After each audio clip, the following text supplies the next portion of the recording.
ദിലീപ് കുമാർ, യഥാർത്ഥത്തിൽ ഈ BJPക്ക് എന്തായാലും ഇത്തവണ അക്കൗണ്ട് തുറക്കാൻ പറ്റും എന്ന ആത്മവിശ്വാസമുണ്ട്. അത് അവർക്ക് മാത്രമല്ല, പല ആളുകളും ചില മണ്ഡലങ്ങളൊക്കെ ചൂണ്ടിക്കാണിച്ച് കാശ്മീരിൽ നിയമം മുതൽ കഴക്കൂട്ടം വരെ നീണ്ടുപോകുന്ന ലിസ്റ്റ് വരുന്നു. പക്ഷേ 4-5 അപ്പുറം പോകില്ല എന്ന് പറയുന്നു. എന്നാലൊരു തൂക്ക് സഭ വരും എന്ന് വിശ്വസിക്കുന്ന BJP നേതാക്കന്മാരുണ്ട്. അങ്ങനെ ഒരു തൂക്ക് സഭയ്ക്ക് കേരളത്തിൽ ഈ ഗവൺമെന്റ് സിറ്റുവേഷനിൽ സാധ്യതയുണ്ടോ? അക്കാര്യം പൂർണ്ണമായും തള്ളിക്കളയാൻ കഴിയില്ല. കാരണം ഇതിൽ നമ്മൾ കഴിഞ്ഞ നിയമസഭാ തെരഞ്ഞെടുപ്പുകളുടെയൊക്കെ ഈ നേരത്തെ അസിത പറഞ്ഞതുപോലെയുള്ള അതിൻ്റെ ശതമാനക്കണക്കും ഭൂരിപക്ഷവും ഒക്കെ കണക്ക് കൂട്ടിയാൽ അത്തരം സാധ്യതകൾ തള്ളിക്കളയാൻ കഴിയില്ല. കാരണം കഴിഞ്ഞ 2011 ഉമ്മൻചാണ്ടി സർക്കാർ അവിടുന്ന് അധികാരത്തിലെത്തുമ്പോൾ 72 സീറ്റാണ് UDF ഉണ്ടായിരുന്നത്.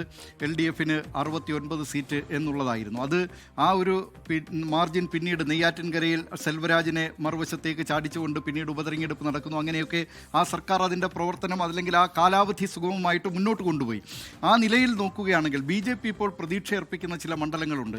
നേമം, കഴക്കൂട്ടം, വട്ടിയൂർക്കാവ്, അങ്ങനെ തുടങ്ങി പാലക്കാട് തുടങ്ങി മഞ്ചേശ്വരം വരെയുള്ള സ്ഥലങ്ങളിലുള്ള ചില പ്രധാനപ്പെട്ട മണ്ഡലങ്ങൾ. ഇപ്പോൾ നേരത്തെ ഹാഷ്മി പറഞ്ഞിരുന്നു ടുഡേയ്സ് ചാണക്യയുടെ സർവേയുമായി ബന്ധപ്പെട്ട എക്സിറ്റ് പോളുമായി ബന്ധപ്പെട്ട കാര്യം. കഴിഞ്ഞ നിയമസഭാ തെരഞ്ഞെടുപ്പിൽ ഏറ്റവും കൃത്യമായി പ്രവചിച്ചിരുന്ന ഒരു എക്സിറ്റ് പോൾ പ്രവചനം നടത്തിയിരുന്ന ഏജൻസിയാണ് ടുഡേയ്സ് ചാണക്യ. ടുഡേയ്സ് ചാണക്യ അന്ന് പറഞ്ഞത് ഏതാണ്ട് 97-നും 103 സീറ്റിനും ഇടയ്ക്ക് LDF ലഭിക്കുമെന്നായിരുന്നു. മറ്റുള്ളവരെല്ലാം അത്ര വലിയ ഭൂരിപക്ഷം, ഇടതുമുന്നണിയുടെ തുടർഭരണം ഉണ്ടാകും, പക്ഷേ 80 സീറ്റിനകത്തായിരിക്കും എന്നായിരുന്നു അന്ന് പ്രവചിച്ചതെങ്കിൽ ടുഡേയ്സ് ചാണക്യയുടെ പ്രവചനം അങ്ങനെയായിരുന്നു. ഹാഷ്മി, അതിൽ ടുഡേയ്സ് ചാണക്യ ഇപ്പോൾ BJPക്ക് 11 സീറ്റ് വരെ എന്നുള്ളതല്ല, 0 മുതൽ, ഒരുപക്ഷെ അത് 0 ആകാം, 1 സീറ്റാകാം, 2 സീറ്റാകാം, ആ നിലയിൽ നോക്കുമ്പോൾ 13 സീറ്റ് വരെ എന്നുള്ളതാണ്. ഏതായാലും ആ കണക്ക് അവിടെ ഇരിക്കട്ടെ.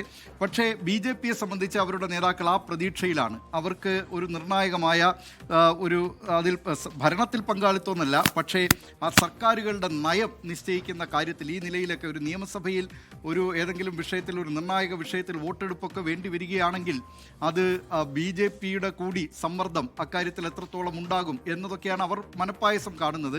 ഏതായാലും എന്തായിരിക്കും എന്നുള്ളത് നമുക്ക് 4-ാം തീയതി മാത്രമേ അറിയാൻ കഴിയൂ. നേരത്തെ അസിത പറഞ്ഞതിലുള്ള ഒരു വിയോജിപ്പ് അപ്പോൾ ഞാൻ പറയാതിരുന്നത്, കാരണം അത് ഈ വോട്ടിംഗ് ശതമാനം അല്ല BJPയിലേക്ക് അല്ല, ഞാൻ അപ്പോൾ അതിൽ കയറി ഇടപെടേണ്ടെന്ന് കരുതിയതാണ്. അപ്പോൾ BJPയിലേക്കുള്ള ഒരു വോട്ട് ഷിഫ്റ്റ് എന്നൊക്കെ പറയുന്നത് അത് UDFന്റെ, നമ്മൾ നോക്കിയാൽ UDFന്റെ തന്നെ ആവണം എന്നില്ല. അത് ഇപ്പോൾ ആലപ്പുഴ ജില്ലയിലേക്ക് നമ്മൾ കഴിഞ്ഞ ലോക്സഭാ തെരഞ്ഞെടുപ്പിലെ വോട്ടിംഗ് ശതമാനം നോക്കിയാൽ LDF 3-ാം സ്ഥാനത്തേക്ക് പോയിട്ടുള്ള പല മണ്ഡലങ്ങളുമുണ്ട്. കായംകുളമുണ്ട്, ഹരിപ്പാടുണ്ട്. അല്ല, ഞാൻ പറഞ്ഞതാണ്, അങ്ങനെ LDF പക്ഷത്തു നിന്നും BJPയിലേക്ക് വോട്ടുകൾ ചോരുന്നുണ്ട്, അല്ല വോട്ടുകൾ പോകുന്നുണ്ട് എന്നത് നമ്മൾ കാണാതിരുന്നുകൂടാ.